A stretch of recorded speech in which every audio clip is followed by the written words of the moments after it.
আসসালামু আলাইকুম। রান্না করতে আসলাম। তো আজকে রান্না করব, এখানে 8-9 পদের মাছ আছে। আমি ছোট ছোট করে কেটে নিয়েছি, এটা হাতে মাখিয়ে রান্না করব। তো দেখতে থাকেন। এখানে কি কি মাছ দিয়েছি, এখানে বোয়াল মাছ আছে,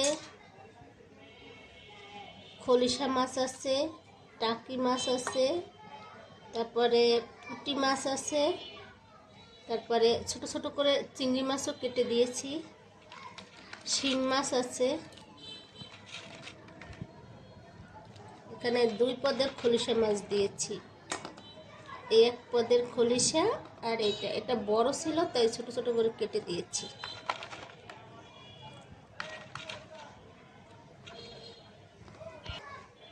মরিচের গুঁড়া দিয়ে দিলাম, বেশি করে ঝাল দিব। দিয়ে দিলাম হলুদের গুঁড়া, আর দিয়ে দেব ধনিয়ার গুঁড়া।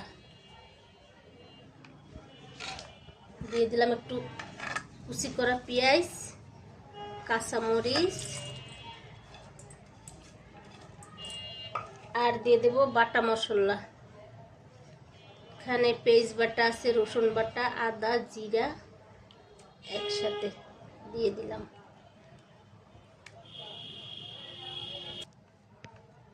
দিয়ে দিলাম লবণ।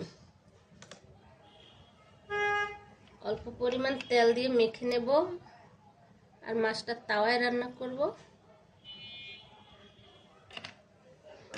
এটাকে এখন আমি ভালো করে মেখে নেব হাত দিয়ে।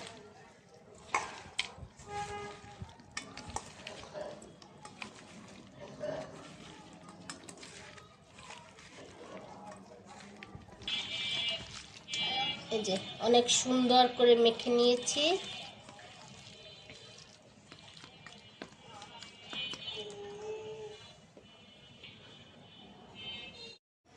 তাওয়াটা বসাই দিলাম, তাওয়াটায় মাছটা রান্না করব। মাছটা দিয়ে দিব তাওয়ায়, তেলটা গরম হয়ে গেছে। বিসমিল্লাহ।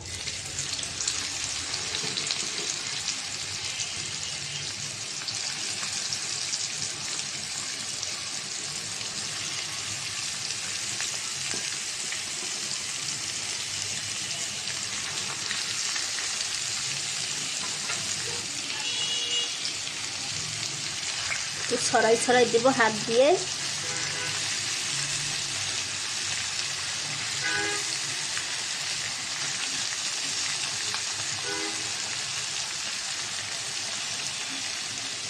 তো মাছটা দিয়ে দিলাম, ওই পিঠটা ভাজা হবে, একটু উল্টাই দিব, তারপরে অল্প পরিমাণে পানি দিয়ে দিব। মাছটা এখন আমি একটু উল্টিয়ে দিব।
মাছটা আবার উল্টাই দিব।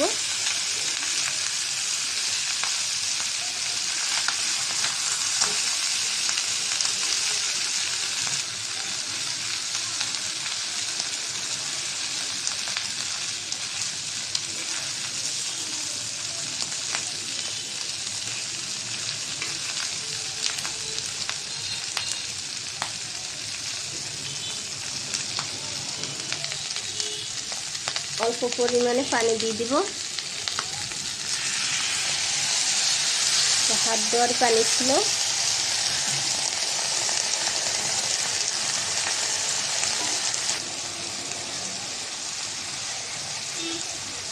হালকাভাবে নাড়াচাড়া দিয়ে দেই, যেহেতু পানিতে দিয়েছি মাছের সাথে মিশে যায় আর মশলাগুলো যেন মিশে যায়।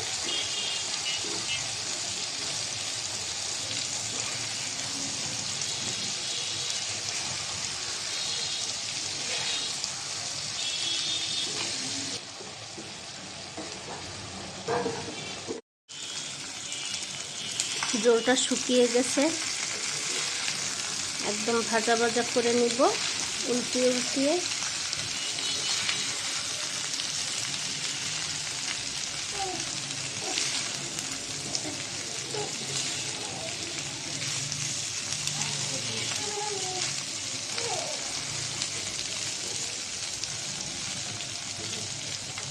এভাবে মাছ রান্না করলে খুবই ভালো লাগে খেতে, যেহেতু বেশি করে ঝালও দিয়েছি।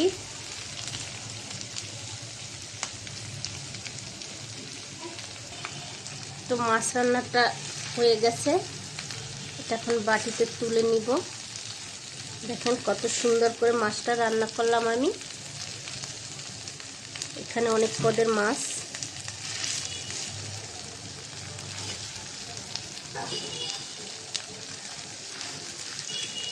তো মাছটা একদম ভাজা ভাজা করে নিলাম, এখন নামিয়ে ফেলবো মাছটা। চুলাটা অফ করে দিলাম। তো মাছটা বাটিতে তুলে নিতে চেয়েছিলাম, তো তুলে নিব না, তাওয়ায় থাক। তাওয়ায় থাকলে গরমে গরমে আর একটু মচমচা হবে মাছটা। তো আজকে রান্না করলাম 8 পদের মাছ, একসাথে ছোট ছোট করে কেটে ভাজা ভাজা করলাম। তো আজকে এই পর্যন্ত, সবাই ভালো থাকবেন, আল্লাহ হাফেজ।